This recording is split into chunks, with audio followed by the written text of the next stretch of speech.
The sheriff's hand hesitated on his holster as he watched the man standing in the pouring rain. Mud splattered up his jeans. One palm resting on the faded red door of the farmhouse. "I said this land's been repossessed," the sheriff repeated, his voice raised over the thunder. "And I said I ain't leaving," replied Eli Turner, his deep voice calm but trembling with exhaustion. Eli was in his mid-30s, strong but worn thin by hard years. Brown skin streaked with dirt, eyes hollow from sleepless nights, his plaid shirt soaked through. Behind him stood the two-story farmhouse his father had built 40 years ago, its paint peeling, its porch sagging, but still standing. Still his, the sheriff sighed. "Mr. Turner, the bank has every right. The paperwork's clear." Eli turned slowly, the rain running down his face like tears. "Then let them come and tear it down themselves. My father's hands poured the concrete for that foundation. His blood's in that soil." "Eli," the sheriff said quietly, "don't make me—" If this story touched your heart, please take a moment to like this video and subscribe to Broken Chains. Every click helps us share more stories of courage, justice, and hope. Stories that remind us what truly matters. But then Eli shouted, voice cracking through the storm, "You don't know what it cost him to build this place." For a long moment, there was only the sound of rain and the rustle of wind through the cornfield. Then Eli dropped to his knees in the mud, clutching something in his hands, a small wooden box. He opened it and pulled out an old folded letter sealed in a plastic sleeve. "You want proof?" "Here," he said, pushing it toward the sheriff. "Read it." The sheriff hesitated before kneeling to take it. The rain had softened its edges, but the handwriting was still strong, deliberate. It was signed, "From the desk of Harold Simmons, County Sheriff, 1989, and beneath that, in recognition of Mr. Thomas Turner's voluntary surrender of land rights to settle the debts of neighboring families, this property shall remain protected under county trust as long as it remains in Turner family hands." The sheriff blinked, reading it again. "You're saying your father gave up his claim to help others?" Eli nodded, his jaw tight. "This whole town stood because my dad did what no one else would. He sold his own livestock to pay someone else's taxes. He built homes for people who couldn't afford them. But the county forgot." "The new owners? Forgot?" The sheriff looked up at him, speechless. Hours earlier, Eli had been sitting at the kitchen table, staring at that same letter, knowing it might be the last day he'd wake up in that house. The roof leaked, the power flickered, and the bank had sent their final warning. He could have walked away. Most people said he should. "It's just land," they told him. But to Eli, it wasn't just land.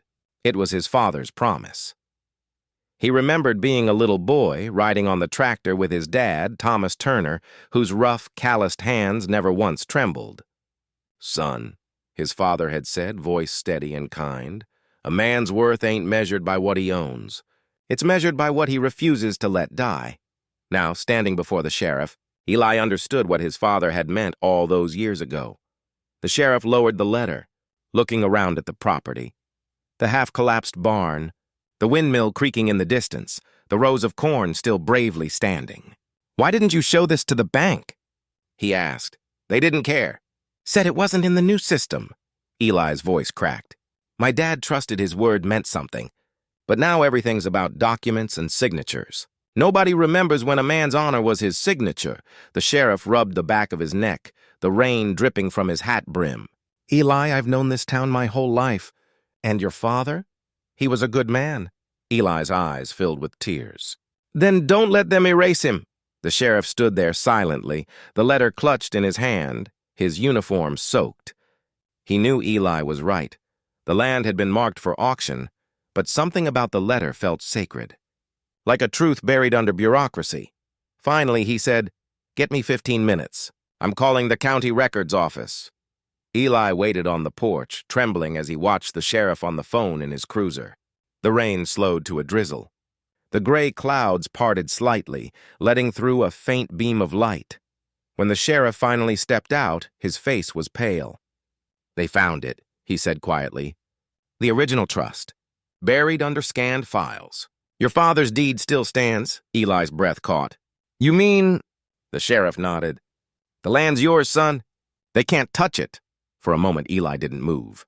Then he looked up at the sky, his voice breaking. "You hear that, Dad? We did it. You're still here." The sheriff smiled faintly. "Your father left more than a farm, Eli. He left a legacy this town forgot to honor." A few weeks later, the sheriff returned, this time in plain clothes. He found Eli repairing the old fence, his shirt rolled up, his arms streaked with dirt and sweat. The fields looked alive again. "Got something for you?" the sheriff said, holding out a weathered bronze plaque. It read, "Turner Farm, in memory of Thomas Turner, who gave when others could not." Eli's eyes glistened as he ran his fingers over the engraved letters. "Thank you, Sheriff," the sheriff nodded. "You don't owe me thanks. Just promise me one thing, keep it alive." Eli smiled softly. "That's the only thing I know how to do." As the sun dipped low over the fields, Eli stood at the edge of the property, wind brushing through the tall grass. He closed his eyes and heard his father's voice again, steady, warm, proud. "A man's worth ain't measured by what he owns, son. It's measured by what he refuses to let die."